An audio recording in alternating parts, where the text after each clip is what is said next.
बढ़ते हैं आगे और अब बात करेंगे सर्दी के सितम की। दिल्ली एनसीआर में कड़ाके की ठंड पड़ रही है।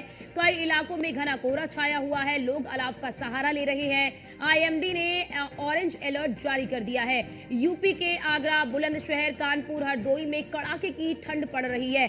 यानी कि उत्तर प्रदेश समेत देश के कई राज्यों में कड़ाके की ठंड की वजह से लोग बेहाल नजर आ रहे हैं। घरों से लोग कम निकल रहे हैं और इस ठंड से बचने के लिए अलाव का सहारा ले रहे हैं। कई ट्रेनें लेट हो रही है। रेलवे पर यानी कि स्टेशन पर लोगों को लंबा इंतजार करना पड़ रहा है। और आप देख भी रहे होंगे, खास तौर से अगर बात हम उत्तर प्रदेश की कर ले तो उत्तर प्रदेश के कई ऐसे जिले हैं जहां पर घना कोहरा छाया हुआ है। काफी ज्यादा ठंड है। वहां पर इस ठंड से बचने के लिए लोग अलाव का सहारा ले रहे हैं, क्योंकि देखिए लगातार जो पहाड़ी राज्य हैं, पहाड़ी इलाकों में बर्फबारी हो रही है, बारिश हो रही है, जिसका असर जो है वो मैदानी क्षेत्रों में भी देखने को मिल रहा है।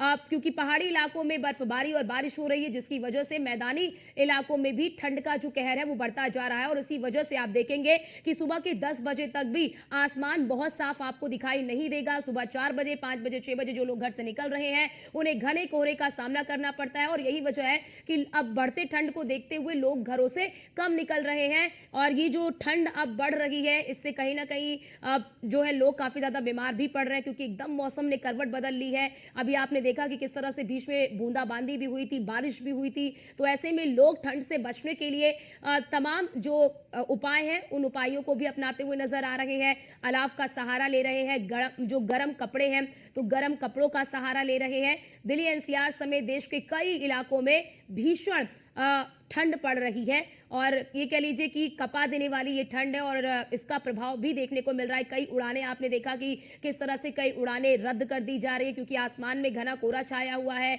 और कई ट्रेन जो है वो एक एक दो दो घंटे नहीं बल्कि 5-5, 6-6 घंटे लेट हो रही, जिसकी वजह से जो आवागमन है उसमें काफी दिक्कतों का सामना यात्रियों को करना पड़ रहा है। सड़क पर अगर आप निकलेंगे सुबह तो आपको रफ्तार धीमी रखनी होगी, क्योंकि घने कोहरे की वजह से जो विजिबिलिटी है वो बेहद कम नजर आती है सड़कों पर। तो यही वजह है कि गाड़ियां भी सड़कों पर रेंगती हुई नजर आ रही है। और ऐसे में ये देखिए तस्वीर आपको हम दिखा रहे हैं कि पहाड़ी इलाकों का क्या हाल है। जरा देखिए, चाहे वो हिमाचल हो, चाहे वो उत्तराखंड हो, चाहे वो कश्मीर हो या फिर अन्य पहाड़ी इलाके हो, वहां का आलम देखिए जरा किस तरह से बर्फबारी हो रही है। और इस बर्फबारी का लुत्फ उठाने के लिए बड़ी संख्या में पर्यटक तो पहुंच ही रहे, लेकिन इस बर्फबारी का जो असर है वो मैदानी इलाकों में भी पड़ रहा है, क्योंकि जो पहाड़ी क्षेत्र है वहां पर बर्फबारी हो रही है, बारिश हो रही है, जिसकी वजह से जो मैदानी क्षेत्र है वहां पर भी ठंड जो है वो बढ़ती हुई नजर आ रही है। और ऐसे में माना जा रहा है कि ये ठंड अभी और भी ज्यादा बढ़ेगी। इसीलिए बचाव के लिए आप देख रहे होंगे कि खुले आसमान के नीचे जो लोग सोने के लिए मजबूर थे उनके लिए जो सरकार है वो तमाम प्रबंध कर रही है। जो